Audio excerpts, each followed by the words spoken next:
You know what? The French Grand Prix wasn't as bad as we all thought it would be. We all thought that it would be an off the shelf, no overtakes, and one stop strategy race. All in all, a snooze fest. But we were wrong. It was a tactical battle where the tyre wear was significantly more than what the teams expected it to be, giving us split strategies and overtakes on the road. Not the greatest Grand Prix of the year by any means, but then there were things that we need to talk about.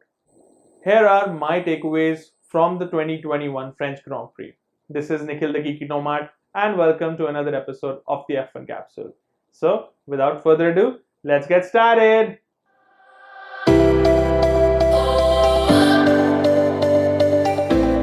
If you heard the post race radio messages, the Mercedes pit box apologized to both the drivers for the tactical blunder they committed during the race. Even before the leaders came in for their pit stops, anyone could have worked out that the undercut was unbelievably strong. I mean, just based on the fact that Daniel Ricciardo had just got himself passed by Gasly and Sainz, and Leclerc later did the same switcheroo to gain track positions. Even after that, Mercedes pitted Bottas first before bringing in Hamilton 2 laps later, which was an error on their part that saw them lose the lead of the race that Verstappen had gifted to them on the first corner of the first lap of the race.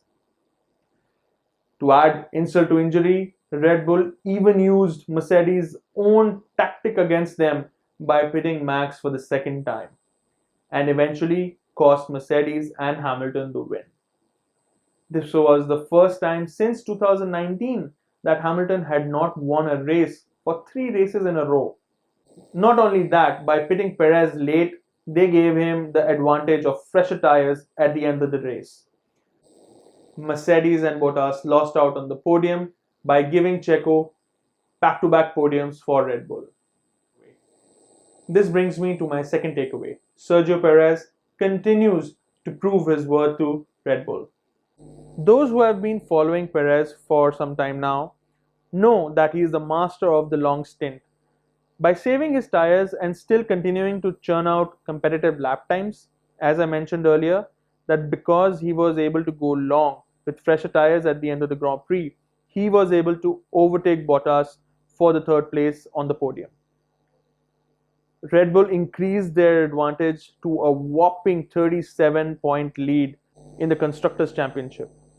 Personally, I have been a fan of Sergio since his Force India days, and I am glad that he finally has a car that he deserves to show what he's capable of, and he's only going to get better as he gets more comfortable with the car and the Red Bull team. McLaren and Lando Norris pulled off some risky strategies and it really paid off. They emulated Perez in the early part of the race and went long, but technically that did not pay off as Lando found himself behind the cars he was ahead of before he made his pit stop. But Norris was able to carve his way back through the field to a fifth in the standings. But the key for me was Daniel Ricciardo and his sixth place finish. He was able to give McLaren a great haul of points, which means that they are ahead of Ferrari in the Constructors' Championship and have beaten Ferrari for now. Building up from my last takeaway, Ferrari enjoyed a great few weekends with back to back poles for Leclerc, but they had a miserable French Grand Prix. But that did not look like the case after a relatively strong qualifying performance, where Sainz qualified 5th and Leclerc qualified 7th. But then both drivers dropped out of position on track and stumbled out of the points, with Leclerc getting the undercut to work initially, but tire degradation meant that he would have to come in for a second pit stop. Ending up a lap down by the end of the race, Ferrari are now 16 points down to McLaren and have their work cut out for them. Looks like things are going to get difficult for them because unlike Baku and Monaco, which were street tracks, Austria is a relatively high-speed track. From what we've seen in the season so far, I think Ferrari are going to struggle in Austria. Now let's talk about track limits for a moment. This has somehow been the story of the 2021 season. With 7 out of 15 corners that were being monitored for track limits by stewards in the French Grand Prix, they also kept changing in between sessions. You see, different drivers have different driving styles.